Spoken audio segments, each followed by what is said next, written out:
Oke, sebelum lanjut, di sini saya akan memberitahukan dulu, kalau kedepannya saya akan ganti sebutan tempat bordir menjadi pavilion lunar. Baiklah, gak perlu lama-lama, langsung ke videonya. Part 3. Setelah pertempuran tersebut, ruangan pun dipenuhi dengan mayat-mayat dari anggota Razorwind. Anak buah yang tersisa dan masih hidup pun tak menyangkanya kalau rekan dan ketuanya bisa dikalahkan dengan mudah. Jin Sohan yang melihat ke arah mereka pun membuat mereka ketakutan. Lalu, Jin Sohan menyuruh Cho Sahyok untuk membuka pintunya. Jin Sohan yang mengeluarkan aura intimidasi dan berkata kepada anak buah itu untuk menyingkirkan atau membawa mayat-mayat yang bergeletakan di tempat tersebut. Mereka hanya bisa diam dan ketakutan. Jin Sohan mengatakan kepada mereka untuk menyampaikan pesan kepada ketua sekte Asblood. Jika dia ingin melawan dirinya, datanglah langsung. Cho Sahyok yang mendengarkan itu pun terkejut. Setelah mengatakan hal tersebut, Jin Sohan pergi dan minum. Cho Sahyok yang melihat itu menghampiri Jin Sohan dan meminta Jin Sohan untuk memberikan segelas minuman. Jin Sohan berkata, "Memangnya apa yang telah kau lakukan?" Cho Sahyok pun menjawab, kalau dia telah berjasa dalam menutup dan membuka pintunya. Jin Sohan pun tersenyum dan menyajikan segelas minuman untuk Cho Sahyok. Di sini Cho Sahyok menanyakan kepada Jin Sohan, kenapa dirinya membiarkan beberapa dari mereka untuk pergi begitu saja. Jin Sohan menjawab kalau itu disengaja, supaya ketuanya datang langsung menghampirinya, karena dia akan terasa terhina atas kekalahan anak buahnya. Cho Sahyok yang pada saat itu berpikir kalau Jin Sohan tak waras, karena berani melawan sekte Asblood sendirian. Namun, setelah melihat kejadian dan apa yang dilakukan oleh Jin Sohan, Cho Sahyok akhirnya tahu kalau Jin Sohan sudah memperhitungkannya. Jin Sohan berkata kepada Cho Sahyok kalau setelah seluruh sekte Asblood datang, mungkin Cho Sahyok akan ada di situasi yang berbahaya. Karena itu Jin Sohan menyuruh Cho Sahyok untuk bersembunyi ketika saat itu tiba. Cho Sahyok yang mendengar perkataan Jin Sohan terkejut dan merasa tersentuh. Di tempat kediaman sekte Asblood, ketua sekte tersebut terlihat sedang berdiskusi dengan para petingginya. Mereka membicarakan kejadian yang telah terjadi di pavilion lunar. Mereka sedang mencari tahu siapa orang yang sudah berani berurusan dengan sekte mereka. Salah satu dari bawahannya mendengar kabar dari anggota skuad Razorwind yang kembali hidup-hidup, mengatakan kalau orang yang sudah membunuh dan menghancurkan skuad Razorwind adalah orang yang mempunyai dendam terhadap sekte mereka. Ketua sekte itu pun sudah tahu kalau yang melakukan hal tersebut dipastikan salah satu dari orang yang mempunyai dendam terhadap sektenya. Namun dia tidak tahu siapa dan dari mana orang tersebut berasal. Ketua sekte itu pun memerintahkan kepada para petingginya untuk mengerahkan semua pasukan yang bisa menggunakan pedang untuk menyerang ke tempat pavilion lunar. Salah satu bawahannya bertanya kepada ketua sekte tersebut, kenapa harus membawa semua pasukan untuk menyerang musuh yang seorang diri? Ketua sekte tersebut mengatakan, dia tidak bisa menerima penghinaan yang dilakukan oleh Jin Sohan terhadap sekte Asblood. Makanya, ketua sekte tersebut memerintahkan kepada para petingginya untuk mengerahkan pasukan yang ada untuk menunjukkan kekuatan sekte Asblood, serta untuk menunjukkan kepada praksi-praksi dan organisasi lain, supaya tidak berurusan dengan sekte mereka. Dan ketua sekte itu pun memerintahkan kepada para petingginya untuk mengikat semua anggota skuad Razorwind yang berhasil pulang hidup-hidup, untuk memenggal mereka sebelum berangkat menyerang ke tempat Jin Sohan, dan sekaligus untuk memberikan contoh kepada semua anggota supaya dapat bekerja dengan baik kalau tidak mau bernasib seperti mereka, termasuk para petingginya.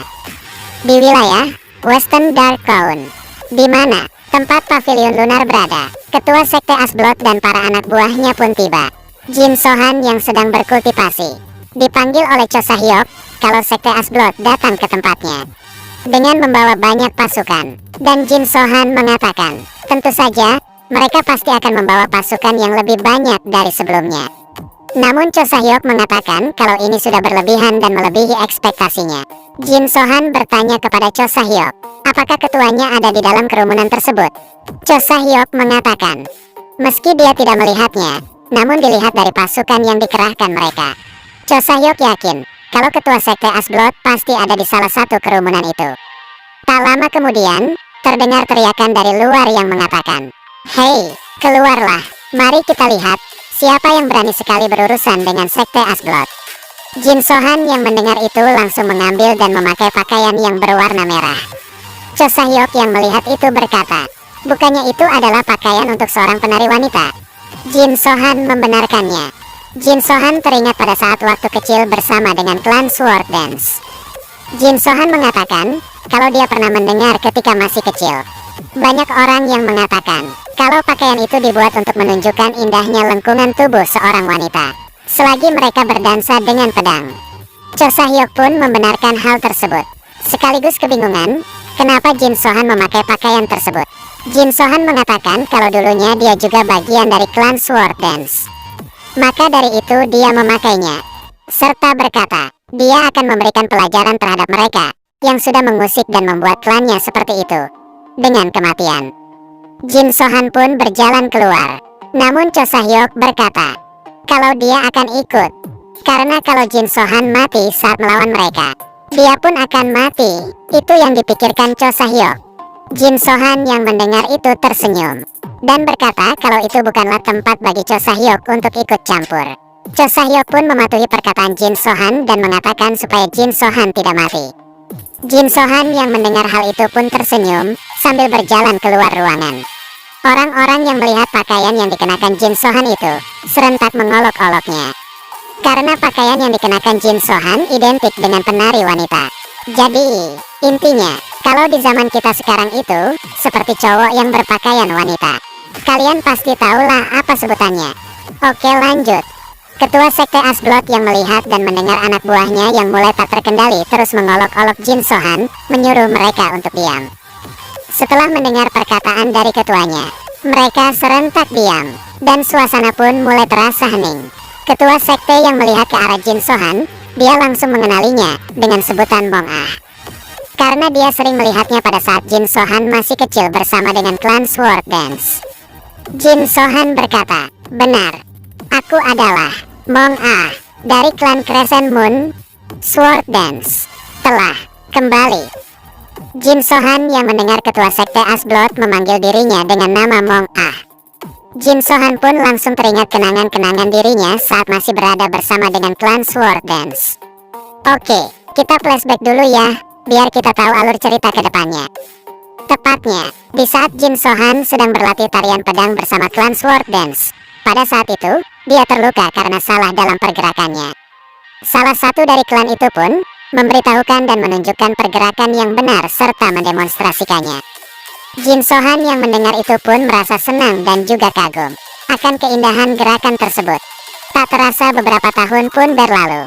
Jin Sohan yang sudah berlatih keras akhirnya bisa menguasainya. Orang-orang yang berada di klan Sword Dance memberikan selamat kepada Jin Sohan. Jin Sohan yang mendengar itu pun tersipu malu. Oke, kita lanjut ke pertarungan Jin Sohan. Saat ketua sekte Asblood memanggil Jin Sohan dengan nama Mong Ah, Jin Sohan pun teringat kenangan-kenangan bersama klan Sword Dance, serta perkataan dari Do Geon, membuat kemarahannya semakin memuncak. Jin Sohan pun langsung melesat ke arah kerumunan pasukan musuh. Ketua sekte Asblood yang melihatnya terkejut, karena Jin Sohan bisa bergerak dengan cepat. Anak buah dari sekte Asblood itu pun tumbang satu persatu di tangan Jin Sohan sebelum mereka menyadarinya.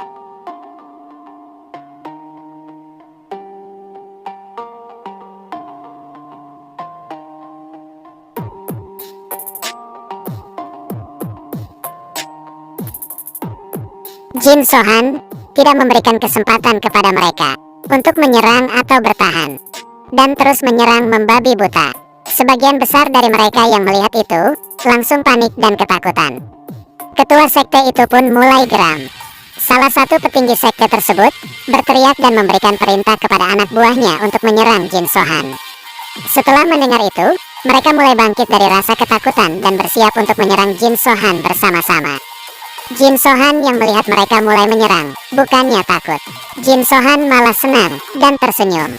Jin Sohan tanpa ampun, terus menyerang mereka dengan keahlian berpedangnya yang sangat hebat. Ketua sekte yang melihat dengan mata kepalanya sendiri akan perkembangan Jin Sohan yang sangat pesat.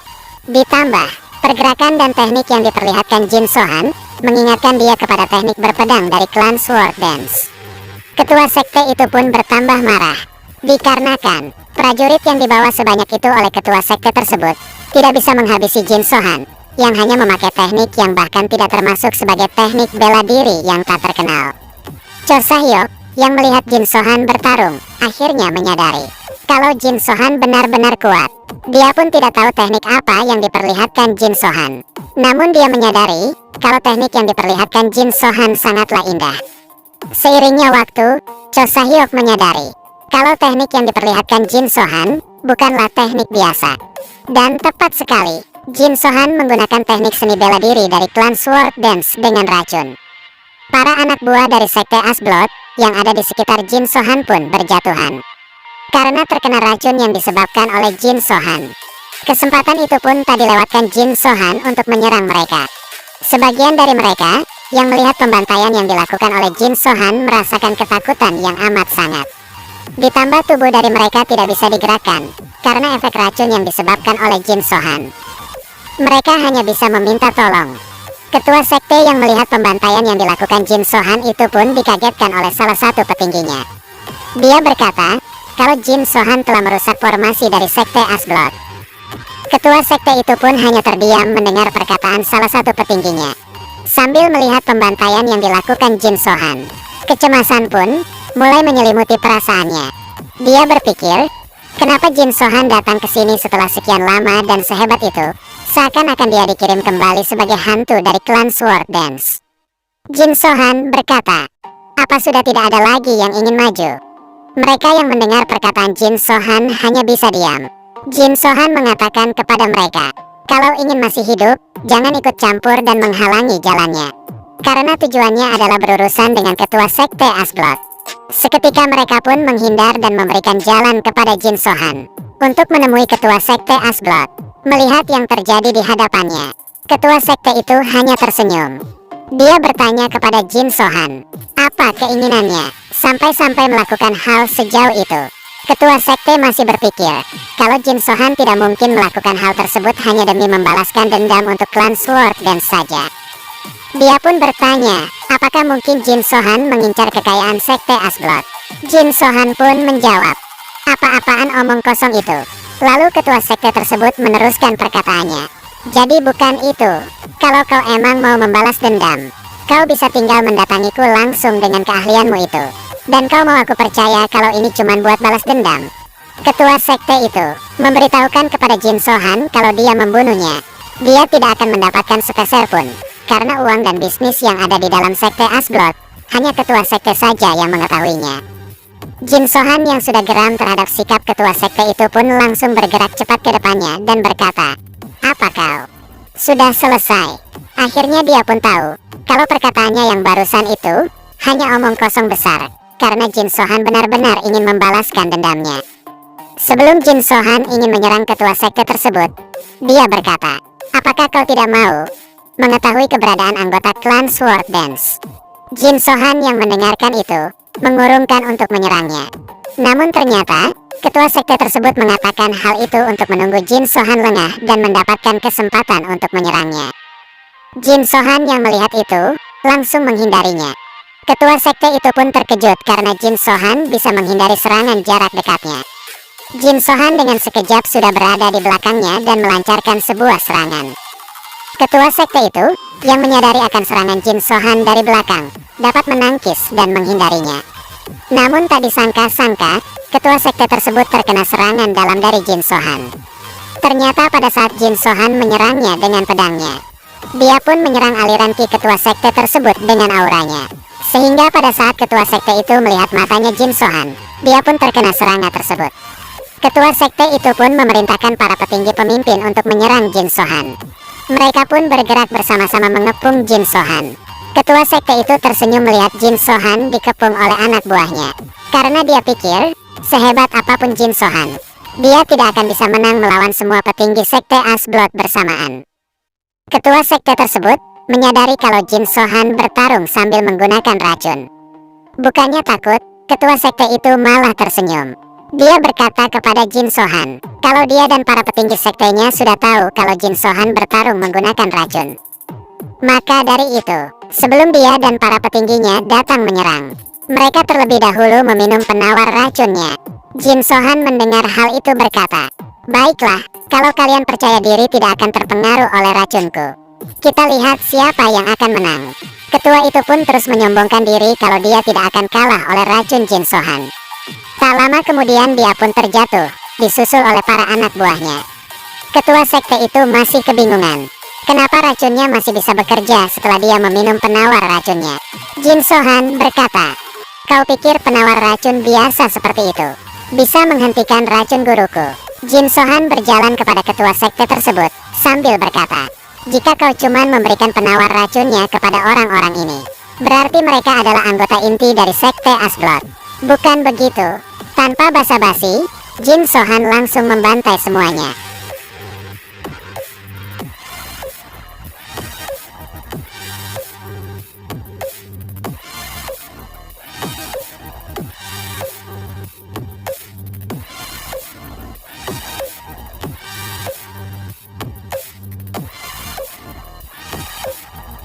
Ketua sekte tersebut, yang melihatnya ketakutan, serta meminta ampunan dari Jin Sohan dan berjanji akan memberikan apapun yang Jin Sohan inginkan. Jin Sohan hanya berjalan perlahan ke arah ketua sekte tersebut dan berkata, "Memalukan. Ketua sekte Asblood yang sudah menaklukkan wilayah Western Dark Town, dihina dan direndahkan oleh Jin Sohan. Harga dirinya yang tinggi, tak terima akan hal itu, seketika dia pun marah. Dia sudah tak memperdulikan apa yang akan terjadi kepada dirinya. Yang ada di pikirannya hanya ingin membalas apa yang Jin Sohan sudah lakukan." Dia berkata kepada Jin Sohan, "Apa kau tidak penasaran? Di mana gadis-gadis dari klan Sword Dance? Kau tak akan bisa mengetahui keberadaan mereka, karena aku sudah membunuhnya. Aku membunuh setiap gadis yang sudah membuatku bosan. Dan saat aku sudah bosan dengan gadis selanjutnya, aku pun membunuhnya." Jin Sohan sudah tidak bisa menahan kemarahannya lagi. Seketika, ketua sekte Asblood itu pun dicincang menjadi bagian-bagian kecil.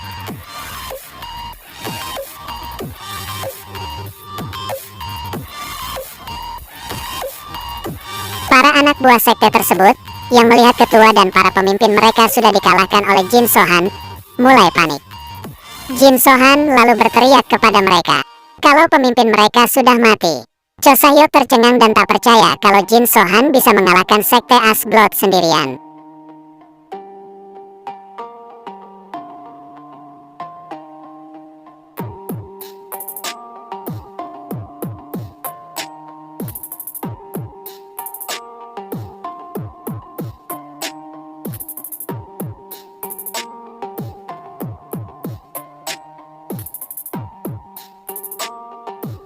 Next kita lanjut di part selanjutnya.